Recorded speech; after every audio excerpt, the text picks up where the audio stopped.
بسم الله الرحمن الرحيم. نحمد ونصلي ونسلم على رسوله الكريم وصادق الأمين وعبد الله رسوله الكريم. أما بعد فأعوذ بالله من الشيطان الرجيم. بسم الله الرحمن الرحيم. إنا أعطيناك الكوثر فصل لربك وانحر. صدق الله مولانا الله العلي العظيم وصدق رسوله النبي الكريم. اللهم صل على المؤمنين والمؤمنات والمسلمين والمسلمات وبارك على محمد وأزواجه وذرياته. میرے محترم بزرگوں اور دوستوں،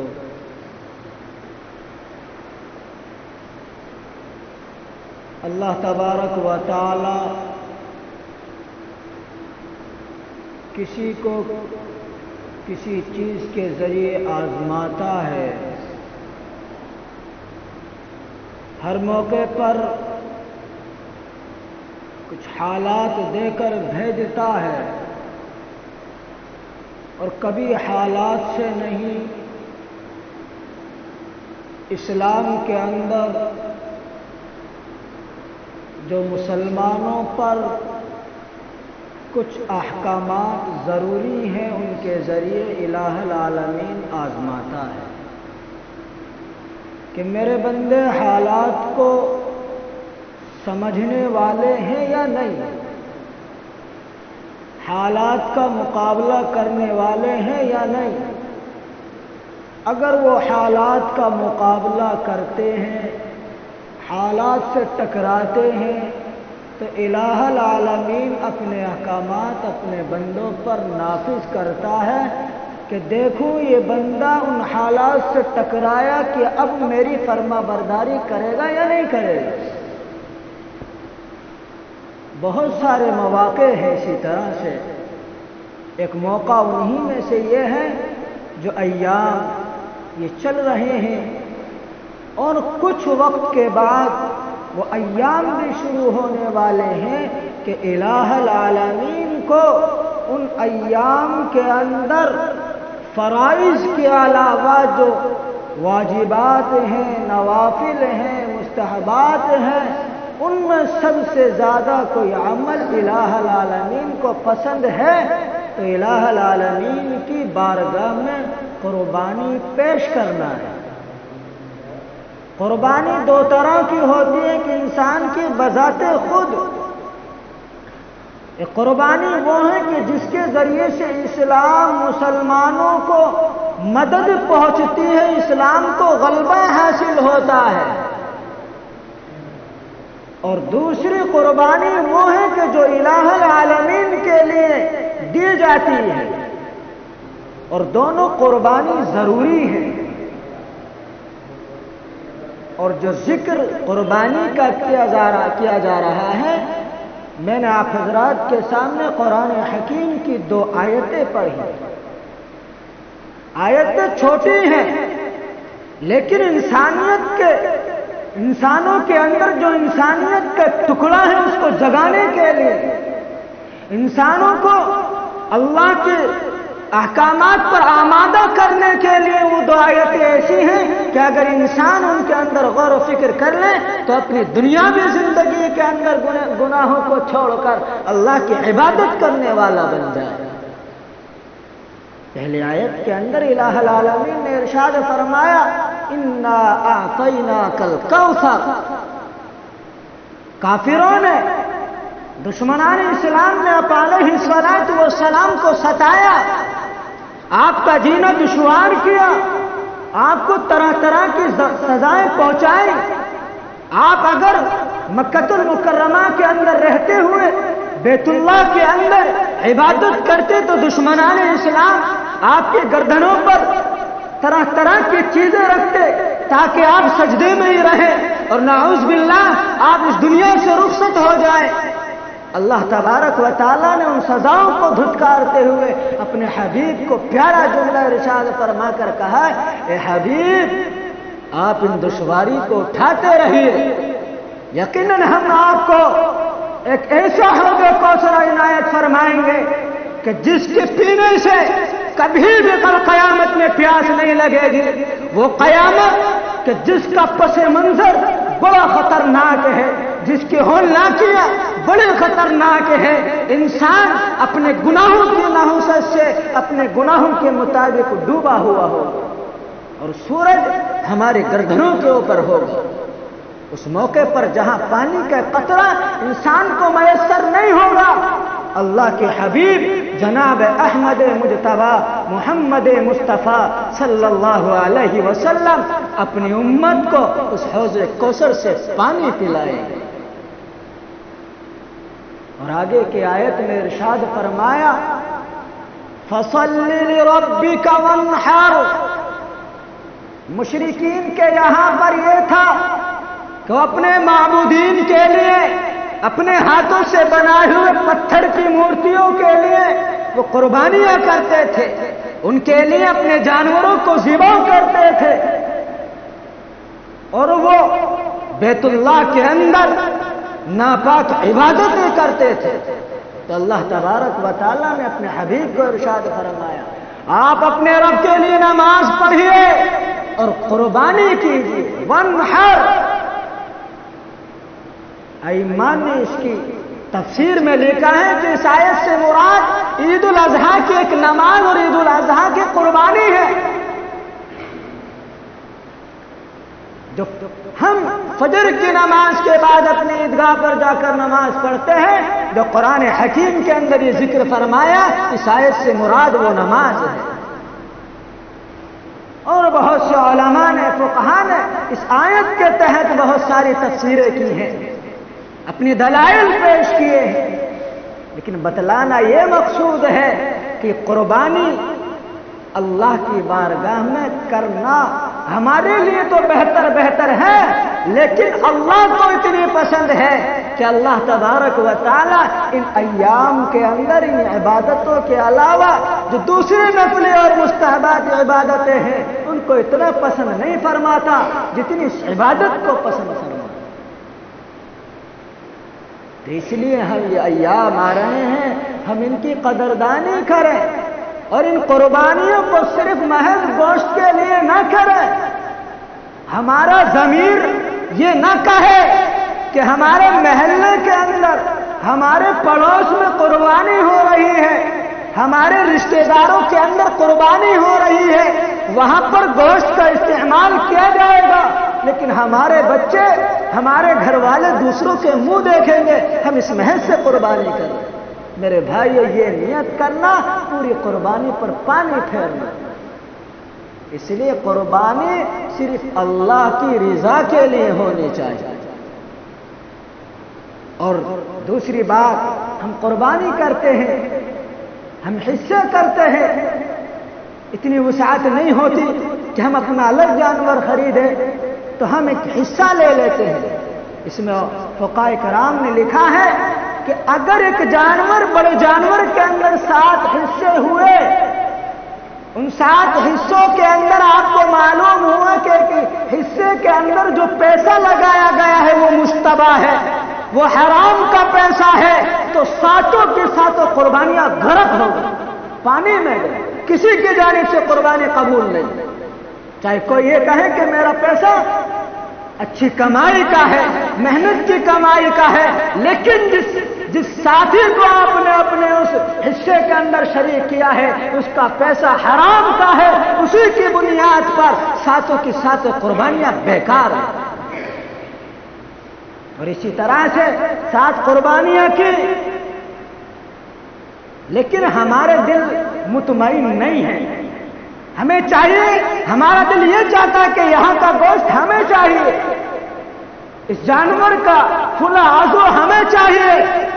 اگر کسی کے اندر یہ نیت آ گئی یا یہ آ گیا کہ فلاں شخص کو، میرے شریک کو گوشت زیادہ دیا گیا، مجھ کو کم دیا گیا، اس صورت میں فقہاء نے لکھا ہے کہ 7 کی 7 قربانیاں جائیں۔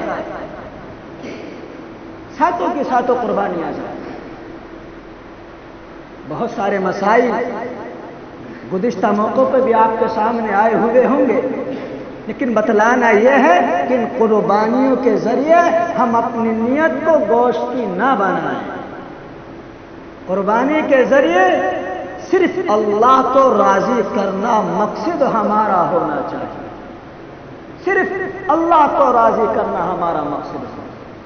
اور اسی طرح سے اگر قربانی کے جانور میں کوئی ایک ایسا اس کے اندر عذر پایا جا رہا ہے، اس کے اندر ایک عیب ہونا پایا جا رہا ہے، مثلا وہ اس کی آنکھ کی بینائی نہیں ہے، وہ اس چیز پر قادر نہیں ہے کہ وہ خود چل سکے یا کسی چیز کو دیکھ سکے، اگر وہ نابینا ہے تو اس کی قربانی کرنا بھی درست نہیں ہے۔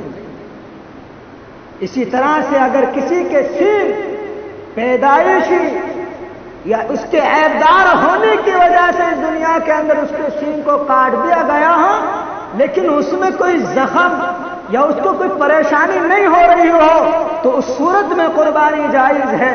اگر ہاں اس سینگ کی وجہ سے اس کے دماغ پر، اس کے سر میں زخم پہنچا ہو اور اس کو تکلیف ہو رہی ہو، تو علماء اکرام نے لکھا ہے کہ اس کی قربانی درست نہیں ہے۔ اور اسی طرح سے جس کے کان آدھے سے زیادہ کٹے ہوئے ہوں، اس کی بھی قربانی درست نہیں ہے۔ جانور کے 4 پیر ہوتے ہیں، اگر ان میں سے ایک پیر ایسا ہے کہ وہ زمین پر نہیں ٹیک سکتا، اس پیر کے ذریعے زمین پر نہیں چل سکتا، تو اس کی بھی قربانی درست نہیں ہے۔ اگر جانور کی دم ہے، وہ دم کٹی ہوئی ہے اور اس صورت میں ہم قربانی کر رہے ہیں، علماء نے لکھا ہے کہ اس کی بھی قربانی درست نہیں ہے۔ بہت ساری چیزیں ہیں کہ اگر بہت سارے عیوب ان کے اندر پائے جا رہے ہوں تو ہم اپنے علماء سے اس کے متعلق پوچھیں، ہم رابطہ کریں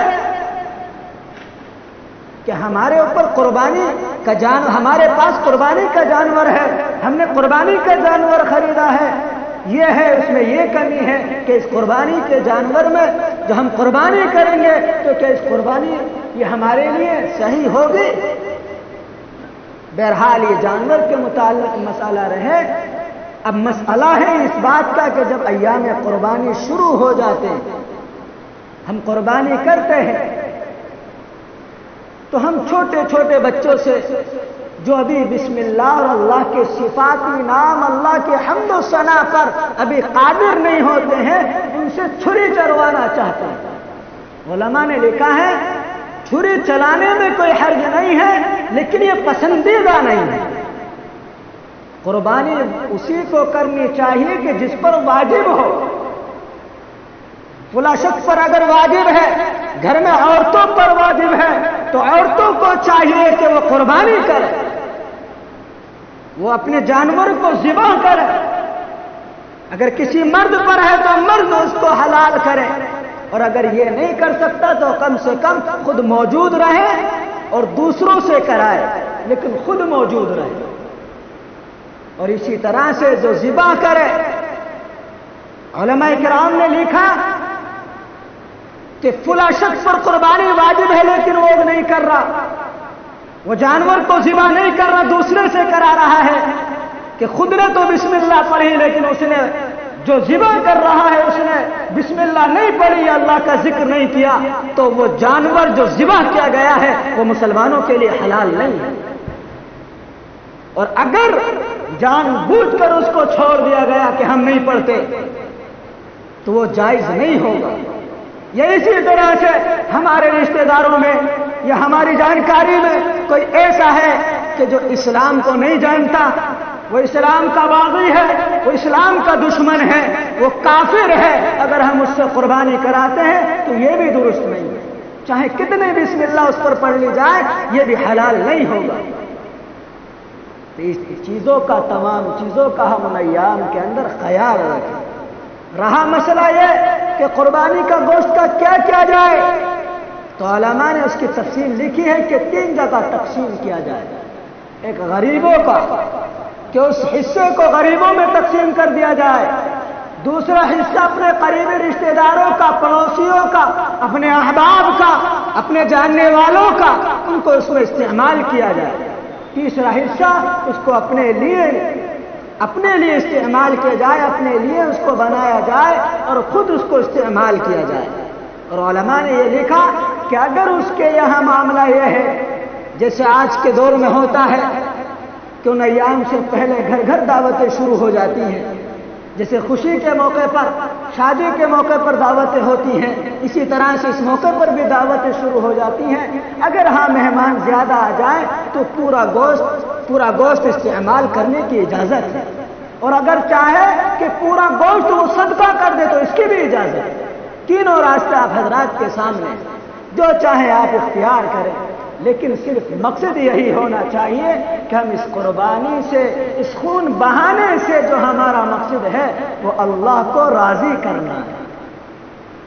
یہ نہ ہو کہ ہم گوشت کھائیں گے اور ایام کے اندر ہمیں گوشت کی جو قلت محسوس ہوتی ہے، دل کا جو پسندیدہ گوشت ہوتا ہے وہ ہم کو نہیں ملتا، ان ایام کے اندر ہمیں مل جاتا ہے، تو ہم اس چیز کی ہرگز نیت نہ کریں۔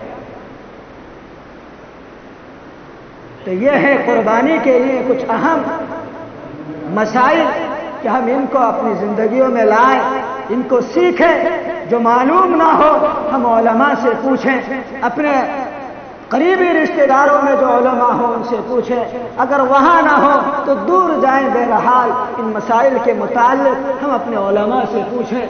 اور مسئلہ رہا عید الاضحیٰ پر، کافی زمانے سے چلتا آ رہا، جب قربانی کرتے ہیں تقریباً 3 سال سے آپ کے اس ادارے کے اندر بھی کھالوں کا استعمال ہونا آیا ہے، اور کھالیں مدرسے کے اندر آتی ہیں۔ 2 سالوں سے یہ دیکھا جا رہا ہے کہ جس میں 1 سال کھالوں کو دفن کیا گیا ہے، اور 1 سال جو کھالیں گئی ہیں ان میں صرف کرایہ وصول ہوا ہے۔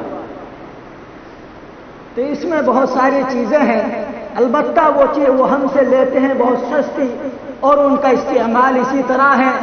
جن چیزوں کی اشیاء تیار ہوتی ہیں ان میں کوئی کمی نہیں ہے، اور مہنگائی بڑھتی جا رہی ہے، ہم سے لیتے ہیں وہ لوگ سستی، تو ہاں یہ چاہیں کہ ہم اس کو بھی دفن کر دیں، اور حالات جو ہوں گے وہ آپ کے سامنے انشاءاللہ بیان کر دیے جائیں گے۔ لیکن ہاں البتہ دوسری جگہوں پر ایک رواج یہ ہے کہ وہ اپنے پڑوس کے مدرسوں میں، اپنے اس میں جب وہ قربانی کرتے ہیں تو وہ ہر شخص یہ سمجھ لیتا ہے کہ قربانی کی کھال ہم دفن کریں گے، لیکن میرے اوپر قربانی واجب ہے یا میں حصہ لے رہا ہوں تو میں 100 روپے اپنے مدرسے کو دوں گا۔ اس سے یہ رہتا ہے کہ اپنے اسلافی مدارس میں بھی تعاون ہو جاتا ہے، اور اس کھال کا بھی تھوڑا سا حق ادا ہو جاتا ہے۔ تو اسی لیے ہو سکتا ہے یہی رائے اور یہی طریقہ اختیار کیا جائے، تو ہر ایک شخص کو یہ سوچنا چاہیے کہ انشاءاللہ ان ایام کے اندر جو حالات رہیں گے وہ اپنی جگہ رہیں گے، لیکن ہم اپنی طرف سے کوشش یہ کریں گے کہ اگر ہماری جانب سے اس جانور کی کوئی چیز ہم دوسری جگہ استعمال نہ ہوگی تو ہم اس کی جگہ کچھ رقم اپنے مدرسوں کو انشاءاللہ دیں گے۔ اللہ تبارک و تعالی عمل کرنے کی توفیق مرحمت فرمائے۔ اور ایک مسئلہ یہ ہے کہ ان ایام کے اندر ہمارے دوسرے غیر بھائی، غیر مسلم ہمارے یہاں پر آتے ہیں گوشت کو لینے کے لیے، تو علماء نے لکھا ہے کہ ان کو گوشت دینا جائز ہے، البتہ اگر آپ کا وہ دوست ایسا ہے کہ وہ گوشت کو استعمال کرے گا تو آپ اس کو گوشت بخوبی دیں۔ لیکن آج کے حالات یہ ہیں کہ مسلمانوں کو 4 طرف سے ستانے کی کوشش کی جا رہی ہے، اور مسلمانوں پر ظلم کیا جا رہا ہے، اور مسلمانوں کو نشانہ بنایا جا رہا ہے۔ اسی نشانے سے بچنے کے لیے ہم اپنے غیر مسلموں کو گوشت نہ دیں، کہیں ایسا نہ ہو کہ وہ یہاں سے لے کر جائے اور وہ دوسری جگہوں پر راستوں پر پھینکے کہ جس سے لڑائی اور جھگڑے پیدا ہو، صرف اسی بنیاد پر، یہ نہیں کہ ان کو دینا جائز نہیں ہے، صرف تنازع سے بچنے کے لیے، جھگڑے سے بچنے کے لیے اگر ہم اپنے بھائیوں کو گوشت نہ دیں بلکہ اپنے گھر پر بیٹھ کر ان کو بٹھال کر اچھی طرح سے اگر ان کو گوشت پیش کریں کہ آپ اس کو استعمال کیجئے، تو یہ بہت اچھا طریقہ ہے۔ اللہ تبارک و تعالی عمل کرنے کی توفیق مرحمت فرمائے۔ وآخر دعوانا الحمدللہ رب العالمین۔ سنتیں پڑھ لی۔